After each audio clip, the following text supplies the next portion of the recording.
বিয়ের ঘোষণায় দফ বাজিয়ে ব্যান্ড পার্টি করতে বলেছে বিষ্ণু ঈসা ইসলাম। কারণ বিয়েতে একজন নারী পুরুষের যেই সম্পর্ক হয়, জিনা বা ব্যভিচারে একই সম্পর্ক হয়। পার্থক্য হচ্ছে এটা সামাজিক স্বীকৃতি আছে, জিনার স্বীকৃতি নাই, ঠিক কিনা? এজন্য বিয়ে গোপন করে করা যায় না, এটা অ্যানাউন্স করে করতে হয়। ওমর ফারুক রাদিয়াল্লাহু তাআলা আনহু যখন মদিনার খলিফা, উনি বলতেন লুকিয়ে লুকিয়ে যদি কেউ বিয়ে করে, সমাজের আশেপাশে তার প্রতিবেশীরা যদি তাদের দাম্পত্য জীবন সম্পর্কে না জানে, আমি তাদের দুইজনকে জিনার শাস্তি দেব।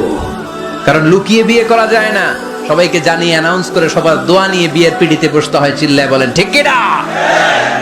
এজন্য ইসলাম শুধু হারাম বলে জিকির করে নাই, যেখানেই হারাম তার বিপরীতে ইসলাম হালালের বিকল্প দিয়েছে, ঠিক কিনা? এই নিয়মটা বুঝতে পারছেন? সবার কাছে ক্লিয়ার? 4 নাম্বার মূলনীতি হচ্ছে, ইসলাম যেই জিনিসটাকেই হারাম বলেছে তার পেছনে লজিক আছে, যুক্তি আছে, কারণ আছে।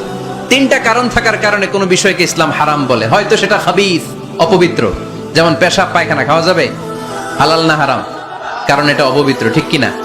2 নাম্বার হচ্ছে মোদের, এটা ক্ষতিকর।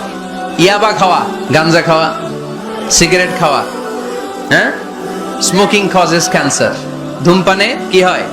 কর্কট রোগ হয়। পৃথিবীতে এই একমাত্র খাবার যেটা টয়লেটে ঢুকে খাওয়া যায়।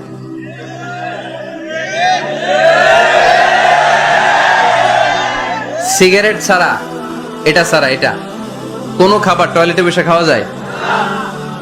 সিগারেটই পৃথিবীর একমাত্র খাবার যেই খাবারের প্যাকেটের উপর এই খাবারের বদনাম লেখা থাকে।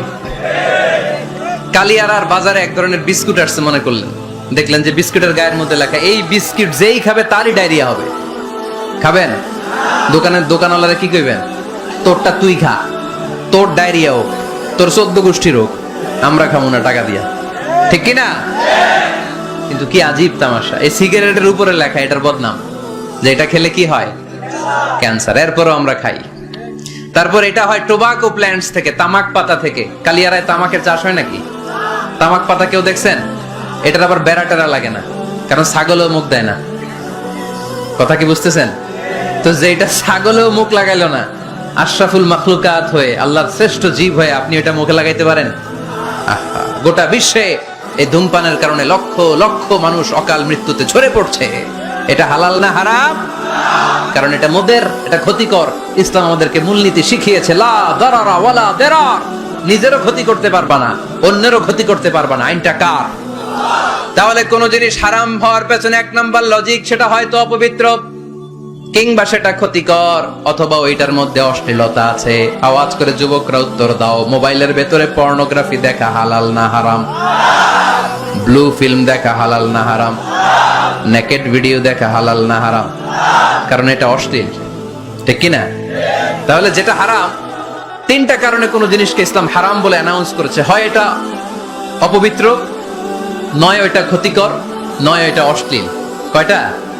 হয় অপবিত্র, অথবা ক্ষতিকর, অথবা অশ্লীল। পৃথিবীতে যত জিনিসকে ইসলাম হারাম বলে ঘোষণা করেছে তার প্রত্যেকটার মধ্যে 3টার কোনো না কোনো একটা আছে না নাই? এই 3টা জিনিস, 3টার একটা না পাওয়া গেলে কোনো জিনিসকে হারাম বলে ঘোষণা দেওয়া যাবে